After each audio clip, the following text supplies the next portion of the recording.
Feel that knot in your stomach, that restless churn in your mind? It's the constant hum of modern life, a storm of anxiety, anger, and endless worry. You scroll, you work, you strive, but deep down, peace feels like a distant shore. What if I told you there was an ancient secret, a blueprint from a man who faced unimaginable chaos, yet found unshakable calm within? This isn't about fragile mindfulness or fleeting affirmations. This is about building an iron will, a fortress in your soul. His name was Marcus Aurelius, Emperor of Rome, a man whose empire was ravaged by plague and war, whose own family betrayed him.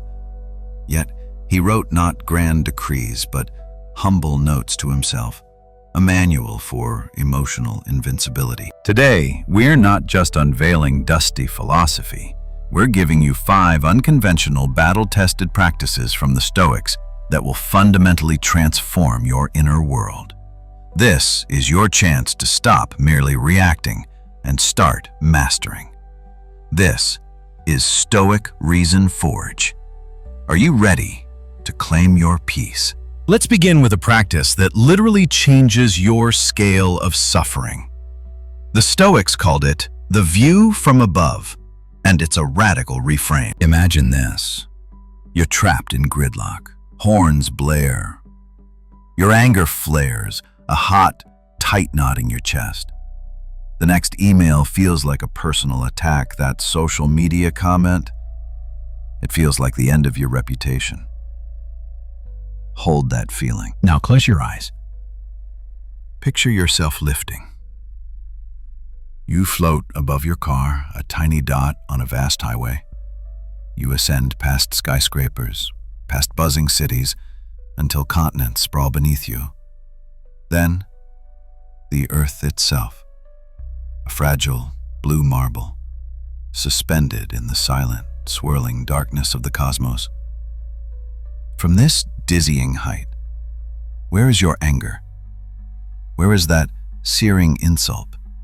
It's a microscopic whisper.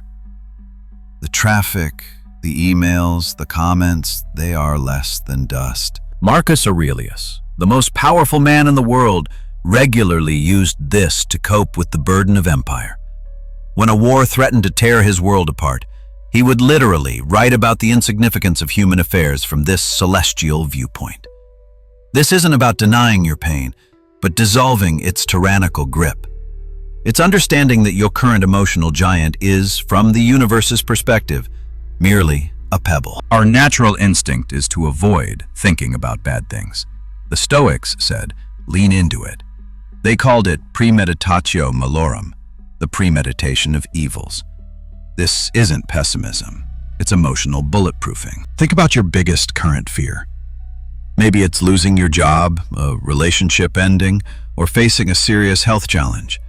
Instead of pushing it away, invite it in. Spend a few minutes each morning envisioning that worst-case scenario. Feel the potential loss. See yourself stripped of comfort, wealth, even your familiar surroundings. Seneca, who was exiled and later commanded to commit suicide, consistently practiced this. He would imagine himself in poverty, eating dry bread, sleeping on the hard ground, stripped of all comfort. He wasn't hoping for these things. He was mentally rehearsing his resilience. He was preparing his soul for the inevitable turns of fortune. He knew that no one values time. All use it more than lavishly, as if it cost nothing. But if mortal danger threatens them, you'll see the same people clasping their doctor's knees. When you've looked your deepest fears in the eye and realized, I could still endure. I could still find a way forward. The daily anxieties, that looming deadline, that awkward conversation, shrivel into manageable tasks. You switch from a passive, I hope this doesn't happen, to an active, I'm ready for whatever happens. You could leave life right now. Let that determine what you do and say and think. This chillingly direct line from Marcus Aurelius is not a call to morbid despair, but the ultimate hack for radical prioritization. Memento Mori, remember that you will die. How much time did you scroll last night? How much energy did you waste on a petty argument? We often live as if we have an infinite supply of tomorrows. You waste time as if it comes from a source full to overflowing, when all the while that very day which is given over to someone or something may be your last. This practice is your personal urgency button. When you're caught in procrastination, self-pity, or holding a useless grudge, ask yourself, if this were my last day, my last hour, would this be how I'd spend it? The answer is almost always a resounding no. This thought cuts through the noise. It forces you to shed trivialities and focus on what truly matters, acting with integrity, speaking your truth, pursuing purpose. Seneca lamented that life is very brief and very troubled. When they reach the end of it, they realize too late, poor wretches, that they've been busied for so long in doing nothing. Don't be those wretched souls. Your mortality is not a threat. It is your greatest motivator. How much of our emotional turmoil stems from desperately wanting to be liked or being devastated by a negative comment? The Stoics had a powerful, often overlooked antidote: the insignificance of fame. Marcus Aurelius would reflect, "All things that are have their being by change and alteration." And even the greatest names like Alexander or Caesar, who once dominated the world, are now mere dust and fables. He reasoned that the people who once praised them and the people who remembered those who praised them are all gone now. He knew that memory, which hitherto by the succession of men admiring and soon after dying hath had its course, be quite extinct. Here's your personal freedom exercise. The next time a criticism stings, or you find yourself twisting your actions to please someone, zoom out. The people whose opinion you crave, the people whose scorn you dread, will soon be gone. So will you. What remains? Your character, your integrity. Did you act justly? Did you live according to your deepest values? If your conscience is clear, a stranger's praise is just an empty sound and a rebounding echo. Their blame is equally powerless. This isn't cynicism. It's profound self-liberation. You stop being a slave to external validation and become master of your own self-worth. This is perhaps the most radical and utterly liberating Stoic practice. Most of us instinctively organize our entire lives around chasing pleasures and avoiding pains. The Stoics flipped this on its head. They taught that the only true evil, the only thing worth fearing or actively avoiding, is the corruption of your own character. Your emotions can't be hurt by external events like a failed project or a sudden rainstorm. They can only be hurt by your judgment of those things.